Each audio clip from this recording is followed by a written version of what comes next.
very much for the introduction. And I just want to give you a quick heads up to checking the weather a little bit here. So I said I'm going west in the mountains. I think it's pretty icy and slippery, so definitely be careful if you're heading out west. Okay, so I'm going to talk some about our work on cannabis, and actually the stories that we've had to talk about is a nice transition to what I'm talking about, because we all have to deal with these barriers to research, right? And clearly, it's very important that we get the research done. It's just not easy. So we've taken some a different path to doing the research that you'll see as I move through the talk there. So, all right. So I'd like to start off with this map here. And so yes, this is basically not even up to date, right? This is a map that kind of just talk about why should we care about cannabis research. And when I go to Washington, D.C. and I talk about these issues, I'd like to make the point that this is a national public health issue. Sometimes you think about, being fully recreational in certain states, but the truth is, even in most parts, it's available one way or the other in many different parts of the country. And so, the reality is, even in places where it's still not legal, it's people are actually still able to get it. And so, when you think about why you care, it doesn't like to point out that even if you're congressmen from wherever, you have definitely constituents, right, who are suffering from various conditions, and who have maybe chronic pain, or they're in chemotherapy, or seizure disorders, or veteran PTSD. And so the truth is, it's a very important issue. Doesn't matter which state you're from, if you're in Congress, this is important. And so, I think it's pretty clear why people should care. So here's the thing, right? There are people out there, obviously, who are trying to figure out whether some form of cannabis, some form of cannabinoids might be useful. So, if we can't do the research, where are they getting their information? And so I thought for fun, I would type in to Google. Obviously, that's where people are going to go if they can't get information from the doctors, right? They're going to go to Google. So I typed in marijuana and PTSD treatment. This was for a briefing on PTSD and cannabis. And so the top 3 hits you can see here, basically, marijuanadoctors.com, Psychology Today, hightimes.com, right? So those are the top 3 hits in Google. If there's a veteran who wants more information about PTSD and marijuana, that's what they're going to come up with. So obviously, the way it's supposed to work is that we're supposed to, scientists do research gets disseminated out to healthcare providers, and that gets distilled down to the patients, right? That's the way it's supposed to work. Patients have good information when they want to understand, the risks and benefits of a certain medication, or in this case, of cannabis. So, the way this has been framed for the last 50 years, and actually my background is very much a substance abuse background. The bottom line is that the research for many decades was basically, how is cannabis bad for you? Let's enumerate all the different ways that cannabis is bad for you. And obviously, what we really need now is to reframe the question. And to reframe the question, just like any other question a patient would have, it's about risks and benefits. How do we weigh the risks and benefits? So we need to think more, in terms of how to do research about potential risks and side effects. But obviously, we also need to think about how can we do research on potential benefits, because that's the way the patient, views it. That's the way they want to understand it. So, in terms of how we've gone about approaching this, basically, I thought I'd give you some history in terms of our research, and I'll talk some about our research on potential risks or side effects, talk some about our research on potential benefits, and really sort of delve into the obstacles that we've encountered in terms of the research and how we try to work around them. So I mentioned that my background is more traditional substance abuse, and so, for me, it was a kind of eye-opening situation here in Colorado once we legalized, and families were moving here from other states in order to get their children CBD to help deal with seizures. And you compare that to the sort of traditional, old school view of cannabis, right? Basically, the thinking was that it hurts your brain, it knocks points off your IQ. There are actually studies out there, not that long ago, right? And so that obviously there's a big, it's hard to reconcile these things, right? Like, how do you square these two things? As a more traditional person, as a more traditional researcher in terms of substance use, I had to sort of think about that more carefully, right? So obviously what we need to do is we need to rethink our assumptions, and we can sort of start over and think about things in a sort of unbiased way. And so where we started off in terms of that route was we did a study back in 2014, and we basically wanted to look at cannabis use in the brain because the prevailing notion was that cannabis use can be neurotoxic, it damages the brain. So we basically found 29 adult controls, non-marijuana users, compared them to 29 adult users. We did the same thing with adolescents, 50 adolescent non-users or controls and 50 adolescent daily users. And the idea here was that we very carefully matched them on other types of substance abuse, right? So especially alcohol, because a lot of times, especially adolescents are using both alcohol and cannabis at the same time. So it's very important to disentangle the two. And so what we found when we had these carefully matched groups was that there was no differences in brain morphology between the two groups. That paper was published in 2014 in the Journal of Neuroscience. And it's interesting, I don't in this talk have the slide, but the thing is when you go back and look at all the studies that were done before that, and you look at the effect sizes across studies, there really is no good evidence for cannabis changing the brain. We basically follow that up with a much bigger study. So in this study, we have 1,336 individuals that had a scan and MRI in New Mexico. And among those 1,336, there were 882 adults, 454 adolescents, 345 adults were using cannabis at least once a week, 275 adolescents were using cannabis at least once a week. So in this study, we have a very large sample size. What we wanted to do is really sort of disentangle and look at the effects of alcohol and cannabis separately. And so what I'm going to show you is the results from that very large study.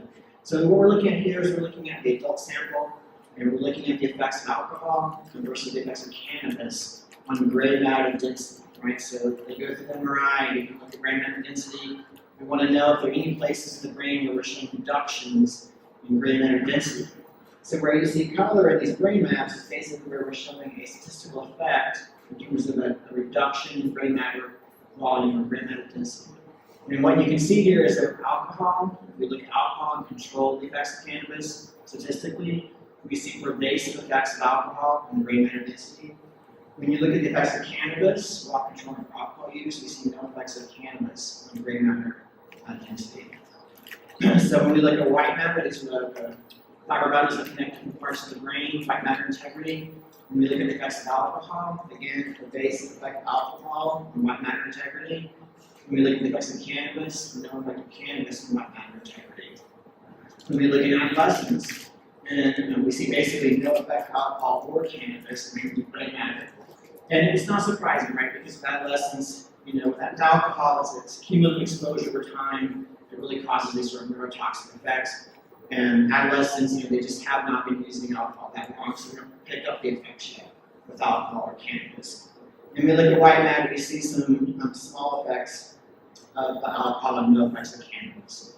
So looking at this large sample, the reality is that we haven't, and I actually don't have time to include a couple of other studies, but we actually have done this also in older adults over the age of 65 who have been using cannabis for 40 years and also shown no effects, right? So really we're not seeing any consistent evidence that cannabis use causes long-term pervasive changes in brain morphology, unlike alcohol. And when you think about it, there's definitely a number of small studies in the literature that suggest that there is some association between cannabis use and brain morphology. But the reality is I think there's probably a confirmation bias there. And again, when we look across studies and average over studies, we find, again, no consistent effect. And what happens in brain imaging studies is that one person will have a sample of 25 people, and they'll show an effect of cannabis and hippocampus, right? And the next group will come along, and they'll scan the entire brain, and they won't find an effect in the hippocampus, but they will find one in the cerebellum, so they publish a paper on the cerebellum. The next group comes around, and they find one in the orbital cortex, but not the other tissue structures. And that's how, I think we reach this point where there seems to be an effect of cannabis, but when you average over the studies, there really isn't much of an effect. I should point out too that just because we haven't seen any evidence of an effect yet, it doesn't mean that there's evidence of absence of an effect. And we may at some point in time, especially with new products, and you'll see it later in my talk, when I start talking about concentrates and high-potency products, who knows what we'll see 3 or 4 years from now. So I just want to be clear that just because we haven't seen it yet, doesn't mean there's some things we won't see some evidence. So what do we have here? Basically, if you think about it, I just mentioned concentrates and potency, but all these factors, and the data I just showed you are all pre-legalization in Colorado, right? Things have changed a lot in the last 5 years. We need to understand potency, we understand the role of dose, cannabinoid, terpene profiles, type of product, is it edible, is it flower, is it concentrate, is it topical, are the risk limits different for people who are using it for recreational reasons versus medical reasons? There's just so much that we don't know, and I'm sure you've heard about that previously today too. So clearly, this is a growing public health challenge, and I think we really need to find ways to reboot our research efforts to address that challenge. Our group has taken a different approach to trying to work around the federal obstacles to research, and I'll show you what we've been doing in our lab. So basically, back in 2013, we very much wanted to find a way to study the products people are actually using, right? The products that you can buy out there in state-regulated markets. And I naively thought, okay, Colorado has legalized. Surely, there are more dispensaries than Starbucks. Surely I can go and just buy some and we can study in the lab. I was completely naive. Even 5 years ago, it was probably naive. The IRB stopped us immediately, and so that initiated a process where we were going back and forth with the legal team, right? And I have to say, that was a long process, like a couple of years, but ultimately we figured it out, right? And they basically, at the end of the day, they said, you can't bring people on campus to study the effect of cannabinoids, but you can bring your lab to the people. So we created this Moble pharmacology lab, and you can see that here. And there's a place for drawing blood, a place for cognitive tasks, there's a place for motor tasks. So basically what we can do is we can have people use products that they buy in dispensaries in their home. We test them before they use it, and then we bring them back to the Moble lab and we test them after they use it. And so we've been able to do that now for the last couple of years. And I just wanted to point out here that the first grant was funded by NIDA back in the fall of 2017. And we've recruited, actually, collected data now on 58 people, right? And actually, we have 3 other studies that have been funded that we are working on. So in total, in the last less than 2 years, we've collected data on over 300 people that basically are using state products. So we can look at the effects of CBD and THC and so forth. And so just thinking back to my time, my first grade is back in 2007, when I actually did go to the trouble of getting a Schedule I license. It took about that long just to get my license, right? So in that, these days it can take even longer. So the reality is I think we're doing pretty well with this Moble pharmacology approach. So how does it work in terms of design? And we call it an observational design because we are not allowed to tell people how much to use, right, or how to use it. So they buy the product at the dispensary and they use what they normally use, basically. We tell them use what you normally use, do what you normally do. We do, however, tell them what to buy at the dispensary. So in the case of these first 2 studies, they, sort of low-hanging fruit, where we're just looking at potency. We're looking at high-potency flower versus low-potency flower, high-potency concentrate versus low-potency concentrate. So the flower is either 60% THC or 24% THC. The concentrates or dabs are either 70% THC or 90% THC. So they go to the dispensary. The dispensary labels the bottles for us, either A or B. They get either A or B. They use that for 5 days, however they want to. And then we go to their house to assess them before and after the last time they use A or B. So we get blood, we get subjective effects, we get cognitive battery, motor control battery, and we do some basic driving ability tests. So these are the blood data. The blood is a very important piece because it allows us to quantify exactly what they use, right? So we get objective measure of their exposure. And so this slide, sometimes it doesn't show up on the screen, but we actually have the data points are all presented normally in the slide, and those data points go all the way up to 2,000, right? So what you're looking at here basically is nanograms per mil in terms of blood levels. What you see here is that the people using the concentrates, so the 70% THC, the 90% THC, clearly have a higher blood level than people using the flower, okay? And the average blood level is around 350 to 400 or so for the concentrates. But we do have people that are all the way up to 2,300 in terms of their THC level. So, just to put this in perspective, a number of states now have laws in the books that say at 5 nanograms per mil, you're basically defined as intoxicated, legally speaking, right? So the point here is that we have people who are about 400 times the legal limit, right? And not to say the legal limit is a totally arbitrary limit, right? So it doesn't necessarily mean much. But the point here is that what we're seeing in this, or the real world, is probably not what you'd expect to see. And speaking of what you'd expect to see, here we have people in the concentrate groups that are, you see significantly greater in terms of their blood levels, right? So what would you expect to see when we look at, say, subjective intoxication or how high they feel, right? Just think about that for a second. Because we were kind of surprised when we look at the data that we clearly see a difference between the products in terms of blood levels. When you look at how high people report feeling, they report the same level of high, right? So what does that suggest? If one person is 400 times the legal limit, 5 times the average of everybody else, they report the same level of being high.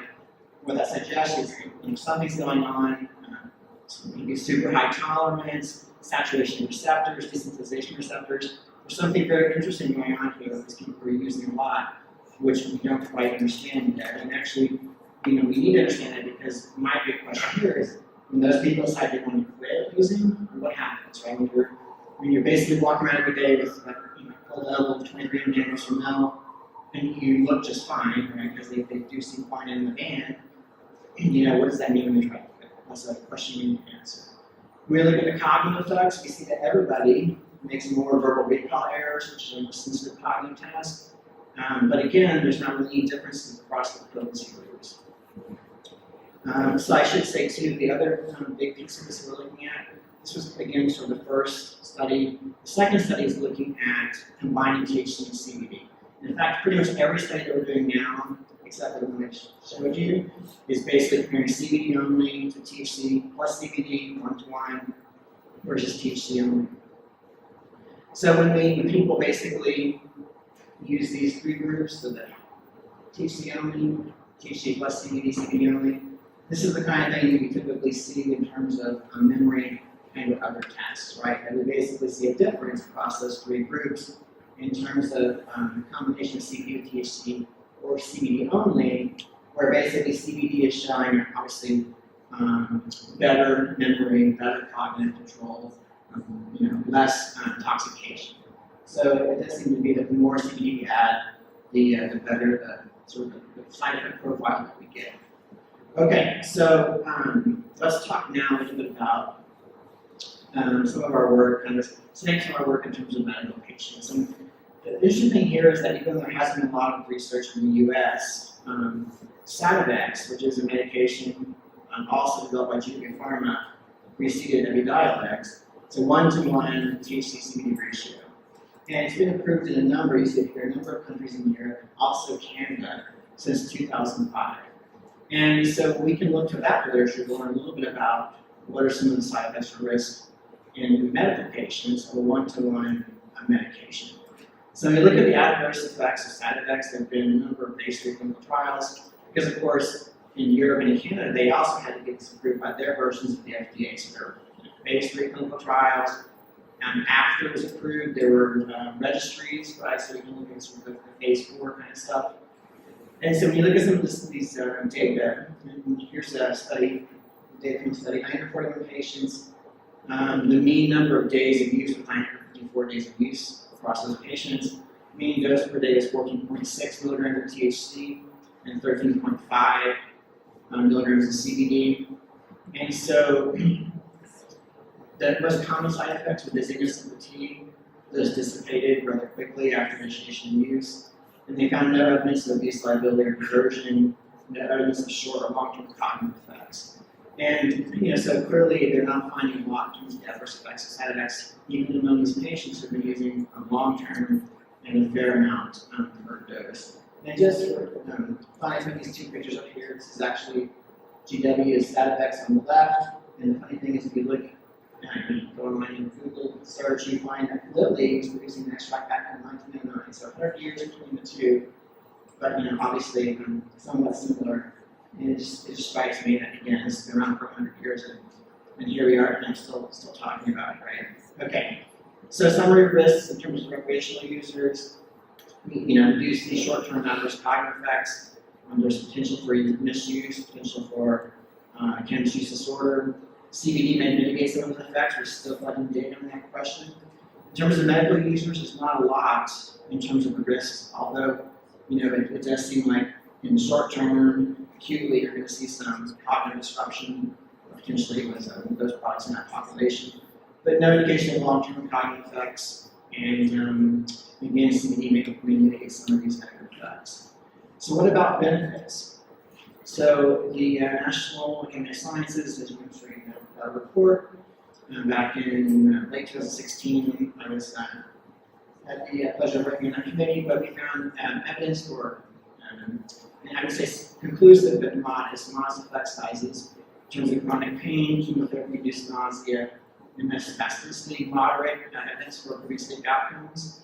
And the interesting thing was, and we had to debate about this on the committee, was that we didn't really, we wanted to talk more about epilepsy, but that was before GW Pharma had released their study, so there just really wasn't anything to go on that was published. I'll comment on it in a second. And of course, the other big thing that we didn't comment too much on is clearly very important is the opiate epidemic. So let's talk about CBD and seizures for a second. And so I find I try to make this point strongly. I've been in DC because I think it's really important. So the first talk I gave in DC, congressional members and their staff, was back in June, July.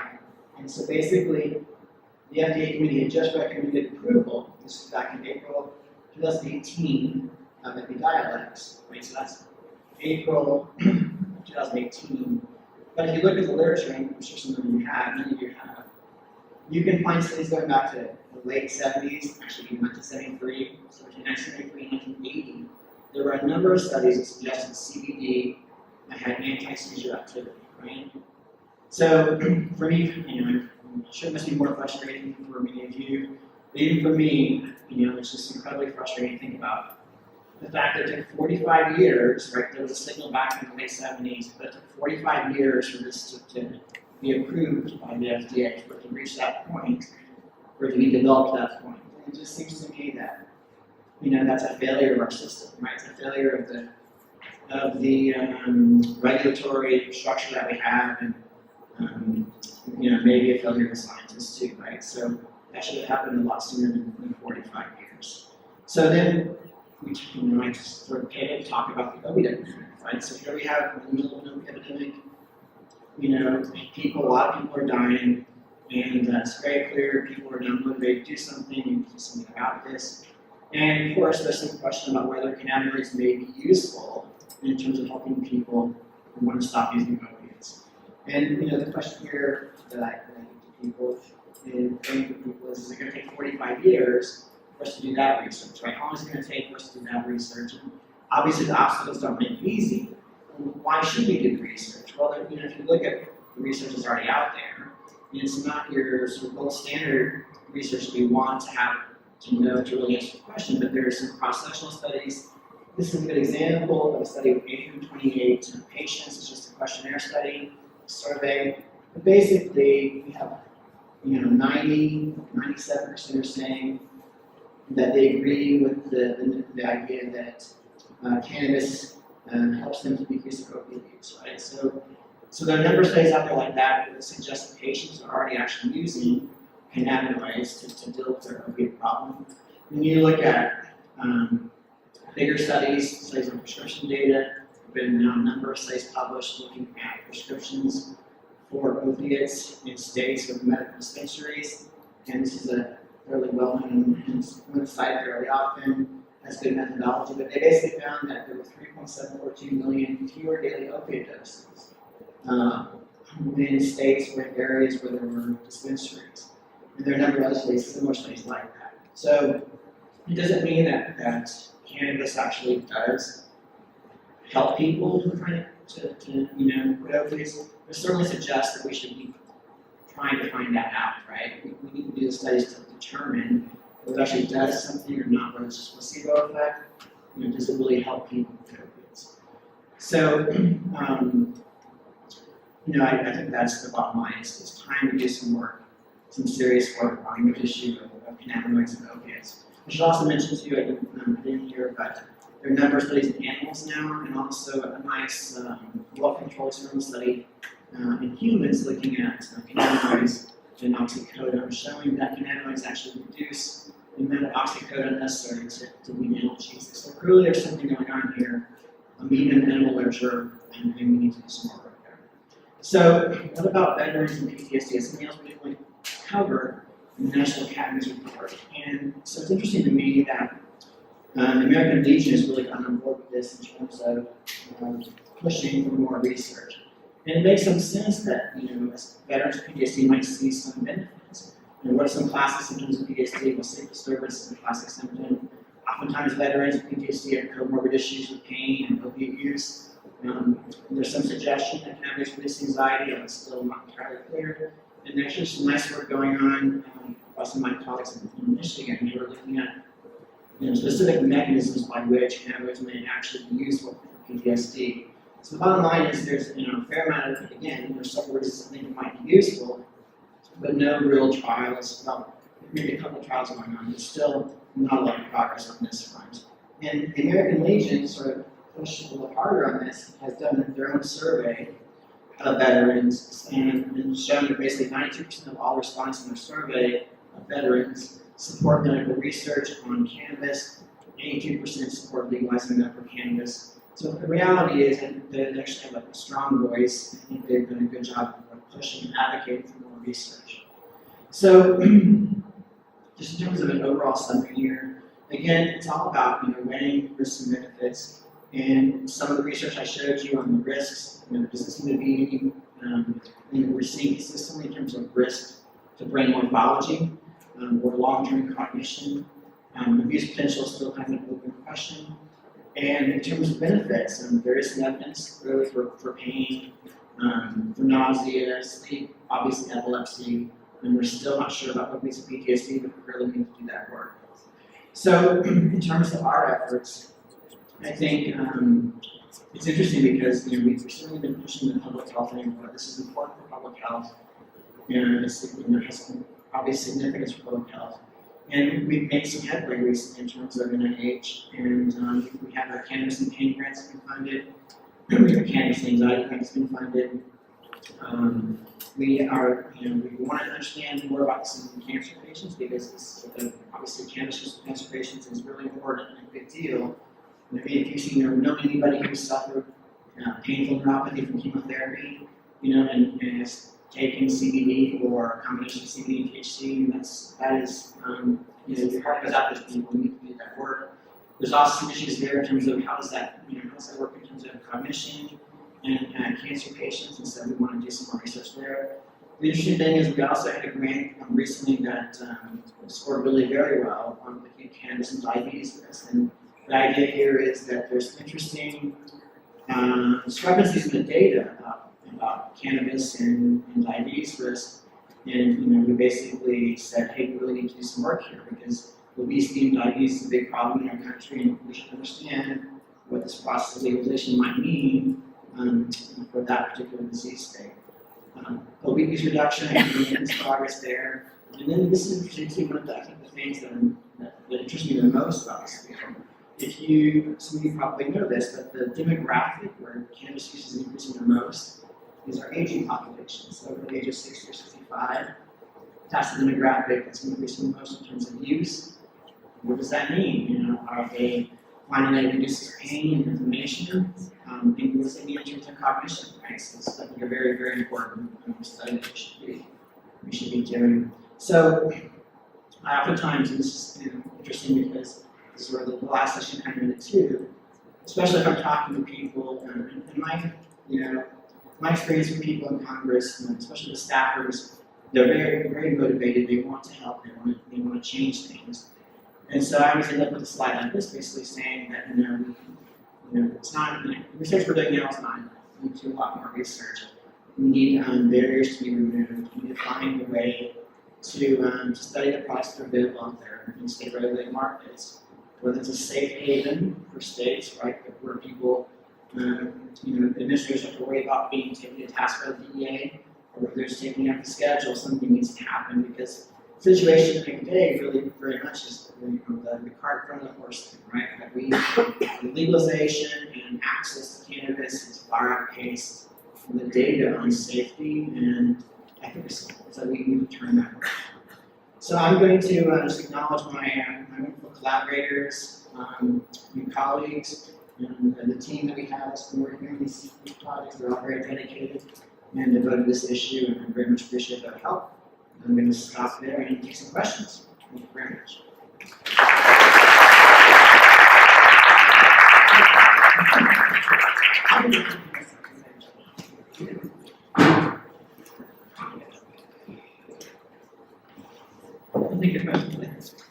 We are going to wrap up. I get to close the program right on time, just by thanking a few people quickly. I want to thank especially our sponsors whose financial support made our event today possible.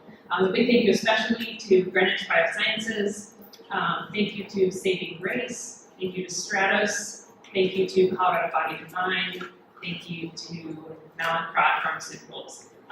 Without their support, we wouldn't be here today. So thank you very much to all of them.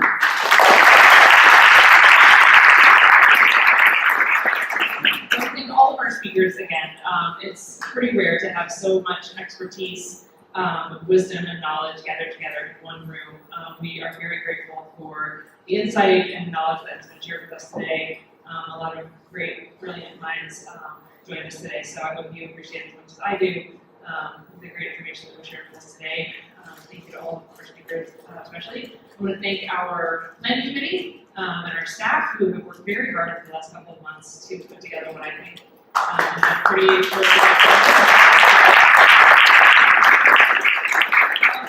and I want to thank all of you, especially for braving what has turned into kind of a sketchy afternoon otherwise, and for giving up a good chunk of your weekend to spend with us. I hope that you have found the information today to be interesting and beneficial and educational for you as you consider your or your loved one's journey with epilepsy. We have not done something like this before, and we would love your feedback on this session or this afternoon. Visit us at the table back there. We've got our Epilepsy Foundation table in the back. We would love to know what you thought about this. I think we'll also be sending out a survey by email, so please tell us what you thought. We'd love to know your feedback, your input. We do this again, we would take that really seriously, so we'd appreciate that. The Epilepsy Foundation of Colorado strives to be a reliable and effective source of information and resources and support to everyone in Colorado who is impacted by epilepsy. Our programs range from summer camps for kids with epilepsy to seizure first aid trainings for schools and employers and first responders to very soon mental health services for people who may be facing the emotional challenges that can come with an epilepsy diagnosis. We want to be your partner and your ally and your advocate throughout the entire journey of a life with epilepsy. We're so glad that you're here today. We look forward to being with you wherever epilepsy may take you. We are here with you, we're here for you. We're really glad you're here today, and we look forward to seeing you again soon. Thank you again for being here today, and have a great night. I know a lot of you didn't get your questions answered. We have a ton of questions. We can only answer a few during our panel, but a lot of our speakers are going to stick around for a bit, so we hope you do too. They're trying to take some of your questions. Please come visit our sponsors over here, our other friends and partners who are here with us, and our tables over there too. So thank you again. Have a great night.